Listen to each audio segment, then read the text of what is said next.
Khamenei's coffin has reached Karbala amid large crowds of mourners gathering for the Iraq leg of the funeral procession. Huge crowds flooded Karbala as mourners turned out for Khamenei's final farewell in Iraq. Karbala's streets were packed as Khamenei's coffin arrived for one of the final stages of his last journey. Mourners carried Khamenei's coffin on the final day of the six-day funeral procession before it heads back to Iran. Khamenei's six-day funeral is ending with a send-off from Karbala before the burial in Mashhad. Final rites in Iraq are being held before the body returns to Iran for the closing burial ceremonies. Mashhad now awaits as Khamenei's coffin leaves Karbala for the final leg of its journey.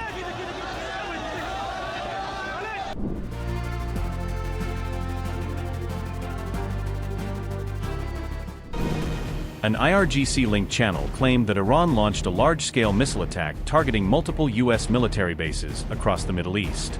The channel said several American military facilities were struck, though it did not disclose the exact locations of the targets. Kuwait's military confirmed that its air defense systems were actively intercepting hostile missiles and drones over the country. The Kuwaiti army said, and I quote, "The Kuwaiti air defenses are currently confronting hostile missile and drone attacks." The General Staff of the Army notes that if explosion sounds are heard, they are the result of air defense systems intercepting the hostile attacks. Everyone is kindly requested to adhere to the security and safety instructions issued by the competent authorities. Unquote. Kuwait said the explosions heard across the country were caused by its air defense systems intercepting incoming threats. The Kuwaiti army urged residents to strictly follow official safety instructions as the attacks unfolded. Tasneem News reported that the U.S. Fifth Fleet headquarters in Bahrain was targeted once again on July 9th.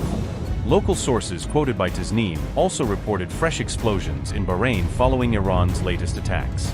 The latest wave of strikes marks a significant escalation in the rapidly worsening military confrontation between the United States and Iran.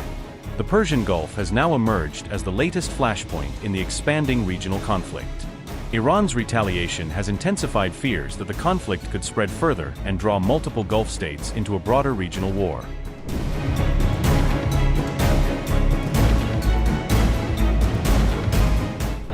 We just hit them very hard, and I say we hit them 20-1. Every time they hit us, we're going to hit them 20. And we did it last night. They did a little something today, but it was really retribution for last night. They hit actually 3 boats, not 2. And when they hit, we hit back much harder. The United States has launched another wave of strikes inside Iran, as powerful explosions were reported across several cities in the country's south. President Donald Trump says he personally ordered fresh retaliation after Iran targeted commercial shipping in the region. Iran has once again come under U.S. attack, as Donald Trump warns that every future Iranian strike will be met with an even harsher response.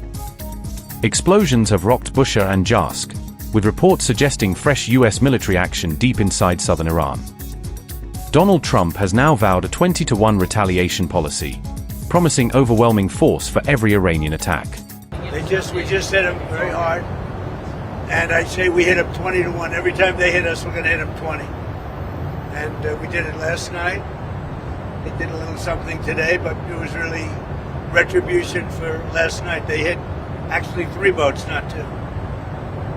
And when they hit, we hit back much harder. Are we returning to a full-scale military conflict, sir? I don't know. I don't know. We'd win it very quickly. It's another way of doing it. We have many ways we can win.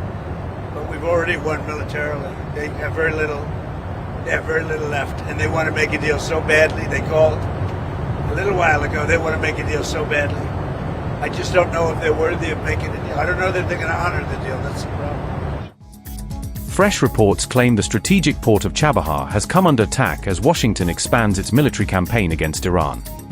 Donald Trump says the latest U.S. strikes were significantly stronger than previous operations, describing them as a direct response to Iran's actions. The Islamic Revolutionary Guard Corps claims the United States deliberately targeted critical infrastructure around Chabahar port during the latest strikes. Iran is now threatening a large-scale missile and drone response against American military bases across the region. Explosions reported across southern Iran have intensified fears that the conflict could spiral into a much wider regional war. Donald Trump has placed Iran on notice, warning that any future attack on U.S. interests will trigger even deadlier retaliation. The latest US strikes have pushed the Iran conflict into an increasingly dangerous phase, with tensions rising across the Middle East. Iran's Revolutionary Guard says the country's air defense systems actively engaging what it describes as hostile aerial targets. Military tensions across the Persian Gulf continue to surge as the United States expand strikes against Iranian targets. Qatar has reportedly raised its national security threat level and advised residents to remain indoors as tensions across the Gulf continue to escalate.